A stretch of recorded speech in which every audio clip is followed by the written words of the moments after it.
મક્કમ બન્યો ત્યારે ભારતીય જનતા પાર્ટીના નેતાઓ દ્વારા, ભારતીય જનતા પાર્ટીના ગૃહમંત્રી દ્વારા સમગ્ર ગુજરાત રાજ્યમાં જુદા જુદા જિલ્લાઓમાં જઈને ક્ષત્રિય સમાજના આગેવાનો અને ક્ષત્રિય સમાજના મોભીઓને શાનમાં સમજાવવાનો અને ધમકાવવાનો પ્રયત્ન કરવામાં આવ્યો, પરંતુ ક્ષત્રિય સમાજના આગેવાનો લડવા માટે મક્કમ હતા।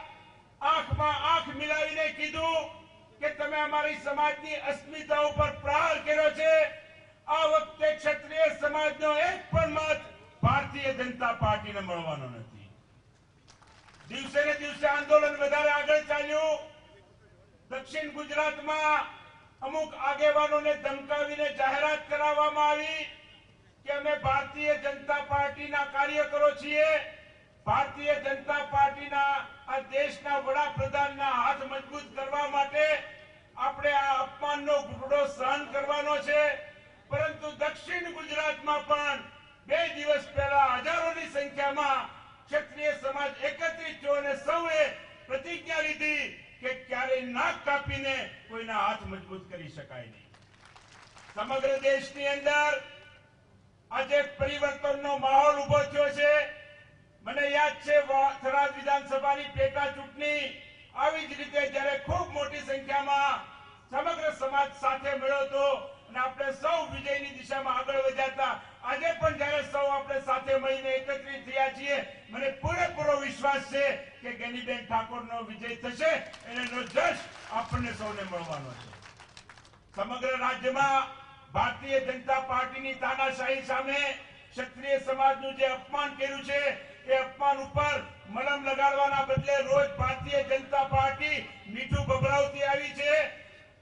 પરસોત્તમ રૂપાલાનું નિવેદન, ત્યારબાદ એમના જૂનાગઢના ભારતીય જનતા પાર્ટીના એક નેતાનું નિવેદન અને ત્યારબાદ ભારતીય જનતા પાર્ટીના મોરબીના ધારાસભ્ય પણ ઉભા થઈને જાહેરમાં એવું કહે કે આ સમાજ એ રતન દુખીઓ સમાજ છે।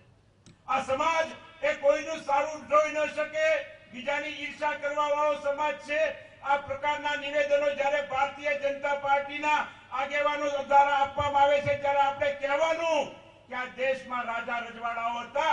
આ 562 રાજા રજવાડાઓ આ લોકશાહીનું એકત્રીકરણ કરવા માટે રાત્રે રાજા હતા અને સવારે પ્રજા બન્યા હતા। આ સમાજ લોકોના સુખમાં સુખી છે।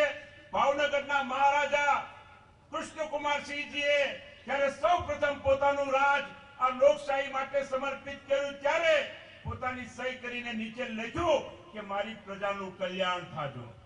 આપણે લોકોનું સારું જોઈ નથી શકતા એવો આક્ષેપ ભારતીય જનતા પાર્ટીના નેતાઓ આપણી ઉપર કરે છે, પરંતુ ભારતીય જનતા પાર્ટીના નેતાઓને જવાબ આપવાનો સમય એ 7મી તારીખ છે અને મને પૂરેપૂરો વિશ્વાસ છે કે સમગ્ર ગુજરાત રાજ્યની અંદર ભારતીય જનતા પાર્ટીની સામે અવાજ ઉઠાવવાનું કામ ક્ષત્રિય સમાજે કર્યું છે। ત્યારે ક્ષત્રિય સમાજની સાથે સાથે ગુજરાત રાજ્યમાં પાટીદાર સમાજ પણ ભારતીય જનતા પાર્ટીથી નારાજ છે। 14 જેટલા યુવાનોને છાતીમાં ગોળી મારીને હત્યા કરવામાં આવી। એ આંદોલનના નેતાઓ જે હતા એમને પણ તોડી પોતાના પક્ષમાં લઈ ગયા અને આંદોલન તોડવાનો પ્રયત્ન કર્યો। સમગ્ર ગુજરાત રાજ્યની અંદર આપણે જાણીએ છીએ કે ઉના જેવા અનેક બનાવો સતત રાજ્યમાં બનતા આવ્યા છે। આ દલિત સમાજના ભાઈઓને હજી સુધી ભારતીય જનતા પાર્ટીની આ સરકારમાં ન્યાય મળ્યો નથી। બક્ષીપંથ સમાજમાં જુદા જુદા અનેક સમાજો આવે છે। આ તમામ સમાજો ભારતીય જનતા પાર્ટીની નીતિથી આજે પરેશાન થઈને બેઠા છે। ત્યારે આપણે સૌએ સાથે મળીને ગુજરાત રાજ્યને એક નવી રાહ ચીંધવાની છે અને મને એવું લાગે છે કે ખોટા ચોઘડિયામાં રામ મંદિરનું ખાતમુહૂર્ત પ્રાણ પ્રતિષ્ઠા કરી અને આ ભારતીય જનતા પાર્ટીના પાપી શાસનનો અંત લાવવા માટે સ્વયં ભગવાન શ્રી રામે ક્ષત્રિયોને નિમિત્ત બનાવ્યા છે અને પૂરેપૂરો વિશ્વાસ છે કે આપણો વિજય એ નિશ્ચિત છે। આપ સૌનો ખૂબ ખૂબ આભાર, ધન્યવાદ।